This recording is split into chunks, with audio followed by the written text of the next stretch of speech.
Doctor صاحب میں یہ پوچھنا چاہتا ہوں کہ کانکوبائنز جو تھیں آپ صلی اللہ علیہ وسلم کے دور میں، ان کے ساتھ جو نکاح کا کانٹریکٹ تھا اس کی کیا حیثیت تھی عام بیویوں کے نکاح سے؟ مختلف کیا تھا اس میں؟ اور ان بطور بیوی ان کی حیثیت کیسی تھی اور ان کے ساتھ کس طرح کا معاملہ کیا جاتا تھا، اور بعد میں وراثت میں ان کا کیسا حصہ تھا؟ نیز یہ کہ کیا آج ان کی کوئی شکل معاشرے میں، کسی بھی معاشرے میں کیا باقی ہے یا اس کی کوئی اجازت ہے؟ دوسرا ڈاکٹر صاحب یہ کہ اگر اس کو ایلیبریٹ آپ کر دیں تو ساتھ یہ بھی بتا دیجیے گا کہ سورہ نساء کی جو آیات ہیں، آیت نمبر 4 اور 24 جس میں وما ملکت ایمانکم ان کے بارے میں آیا ہے، ان کو زیادہ ایلیبریٹ کرنے کے لیے کون سی تفسیر بہترین ہے جس کو پڑھا جا سکتا ہے، اگر آپ کو اس وقت آپ ریکال کر سکیں؟ جزاک اللہ۔ پہلے تو اپنی بات میں ایک تصحیح کر لیجئے، باندیوں کے ساتھ یا لونڈیوں کے ساتھ یا کانکوبائنز کے ساتھ کوئی نکاح نہیں ہوتا تھا۔ منکوحہ وہ بیویاں کہلاتی تھیں اور یہ باندیاں کہلاتی تھیں، یہ ملکیت ہوتی تھی۔ بیوی ملکیت نہیں ہوتی، بیوی تو ایک سوشل کانٹریکٹ کے تحت آپ کے ساتھ آتی ہے، زندگی گزارتی ہے، اس کی مرضی کے بغیر اس کا نکاح نہیں ہو سکتا، اس کی اجازت سے نکاح ہوا ہے، اور بیوی جو ہے اس کو یہ حق بھی حاصل ہے کہ وہ کبھی چاہے تو آپ سے سپریشن جو ہے وہ حاصل کر لے۔ لیکن یہ جو ملکیت کا تصور ہے اس میں یہ چیزیں نہیں ہیں، نہ اس میں نکاح ہے، نہ اس میں کوئی وراثت کا حصہ ہے، بلکہ وہ تو خود وراثت میں منتقل ہو جائیں گی۔ اگر کوئی شخص جو ہے اس کے کچھ باندیاں تھیں تو اس کے انتقال کے بعد وہ اس کی ملکیت ان کی جو ہے جیسے اور پراپرٹی جو ہے وہ منتقل ہوگی، اولاد کو ایسے ہو جائے گی۔ تو پہلی بات تو یہ چاہے اچھی لگے چاہے بری، لیکن آپ اس کو سمجھ لیجئے ایز سچ کے جیسے وہ تھا معاملہ۔ ہمیں اس کے اندر جو ہے وہ کچھ اس کو پہلے ٹیبل بنانے کے لیے اور اس کو جو ہے اس کے اندر کوئی ترمیم نہیں کرنی چاہیے۔ سٹیٹس جو ہے باندی کا، کانکوبائنز کا، وہ یہ ہے جو میں نے آپ کے سامنے رکھا۔ اچھا، اصل مسئلہ یہ آتا ہے کہ آیا آج بھی ایسا کوئی معاملہ ہے؟ آج ایسا کوئی معاملہ موجود نہیں ہے، اور یہ لونڈیاں ہوتی تھیں حضور کے زمانے میں صرف وہ جو میدان جنگ میں مال غنیمت کے طور پر آتی تھی۔ آپ ایک جنگ ہوئی ہے، فرض کیجئے جنگ بدر ہوئی ہے، جنگ بدر میں اب جب کہ کفار کو شکست ہو گئی ہے تو آپ کو معلوم ہے ان کے جو اونٹ تھے وہ 900 اونٹ لے کر آئے ہوئے تھے، وہ سارے تو ابھی کھائے نہیں گئے تھے۔ اب وہ گویا کہ وہاں پر مال غنیمت ہے، ان کے گھوڑے اگر وہ بچے ہوئے تو مال غنیمت ہے۔ وہ جو آدمی بھاگتا وہ اپنا اسلحہ بھی پھینکتا جاتا ہے تاکہ بھاگے اور جان بچائے، یہ سب کیا ہے؟ مال غنیمت ہے۔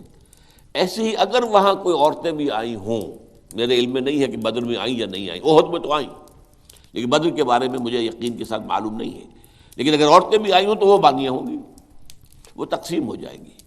یہ جو اصل غلام کا اور باندی کا تصور ہے اسلام میں، یہ پی او ڈبلیو کا حل ہے، prisoners of war, what to do with them۔ یا تو اب آپ جو ہے بڑے بڑے جو ہے کنسنٹریشن کیمپس قائم کر دیجئے، ان میں پڑے سڑ رہے ہیں، وہ سب کے سب جو ہے کنسنٹریشن کیمپس کے اندر ہوتے ہیں۔ اب وہاں پر ان کا کیا معاملہ ہے؟ تو ان کے لیے اگر وہ مرد ہیں ان کے لیے ان کی کوئی جنسی تسکین کا کوئی سامان نہیں، اگر عورتیں ہیں ان کی جنسی تسکین کا تقاضے کا کوئی سامان نہیں۔ ہاں کھانے پینے کو تو ظاہر بات ہے کچھ نہ کچھ راشن واشن جو ہے وہ تو جو بھی دنیا میں پی او ڈبلیوز کا معاملہ ہوتا ہے کھانے پینے کو دیا جاتا ہے۔ اسلام نے یہ کیا ہے کہ بجائے اس کے کہ پی او ڈبلیوز جو ہیں وہ اسلامی بیت المال پر بوجھ بن جائے، انہیں ایبزارب کرو معاشرے کے اندر، انہیں تقسیم کر دو لوگوں کے اندر، اور ان کی حیثیت غلام کی اور باندی کی ہوگی۔ انہیں آپ کو کھلائیں بھی وہ، حضور فرماتے ہیں جو خود کھاتے ہیں وہ کھلائیں، جو خود پہنتے ہو وہ پہناؤ، اچھے سے اچھا سلوک کرو۔ پھر ان کی ایمینسیپیشن کا ایک سلسلہ شروع کر دیا گیا، فلاں اگر تم سے گناہ ہو گیا ہے تو کفارہ یہ ہے ایک غلام آزاد کر دو، قتل خطا ہو گئی ہے، وہاں تم سے غلطی سے تمہارا ارادہ نہیں تھا، کوئی تمہارے ہاتھوں مارا گیا ہے، گولی چل گئی تم سے اور کوئی شخص جو ہے وہ مر گیا ہے، اس کے لیے بھی وہ غلام جو ہے آزاد کرو۔ گناہوں کے کفارے میں غلاموں کو آزاد کرنا، پھر غلاموں کو آزاد کرنے کی تلقین، نصیحت، پرسویشن، یہ نیکی کا بہت بڑا کام ہے، غلام کو آزاد کرو۔ یہ ساری چیزیں جو ہیں اس کے ذریعے سے ایک دفعہ انہیں سوسائٹی میں جذب کرنے کے بعد وہ علیحدہ ایلیمنٹ نہیں رہے، اب سوسائٹی کا حصہ بن گئے، وہ ایک گھر کے اندر ہیں، وہاں رہتے ہیں، ان کے ساتھ جو ہے ان کے مالک ہیں، اور اسی طریقے سے ان کو رفتہ رفتہ ان کی ایمینسیپیشن کا بندوبست کیا اسلام نے.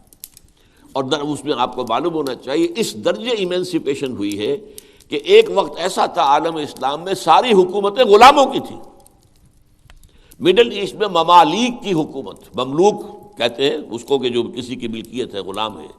ممالک بڑے بادشاہ ہوئے.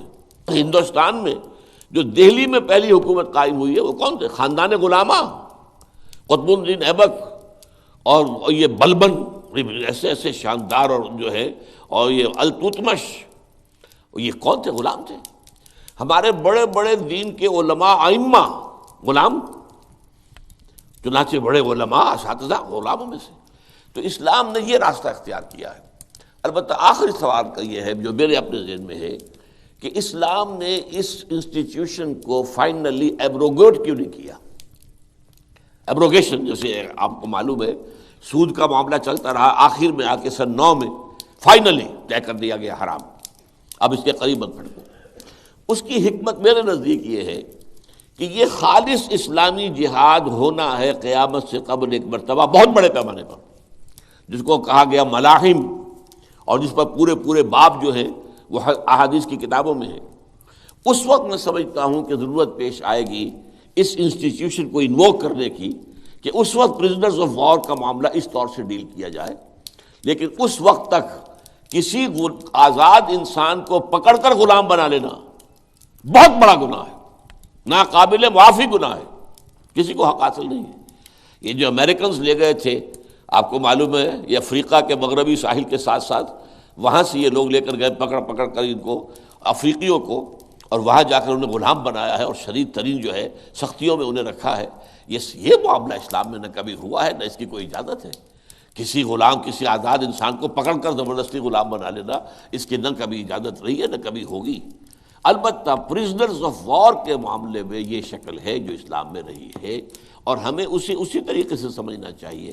چاہے ٹھیک ہے دنیا اس کے اوپر فکرے چست کر دے گی یا کوئی اس کو کہے گی، پاس بہت سی چیزیں ہیں کہ جو لوگوں کے عام جو مزاج اس وقت کا ہے وہ اس میں وہ ذرا آسانی سے وہ بات جو ہے ان کے ذہن کے اندر اترتی نہیں ہے. لیکن we have to be faithful کہ دین کی اصل تعلیم کیا ہے، اسی کے ساتھ جڑے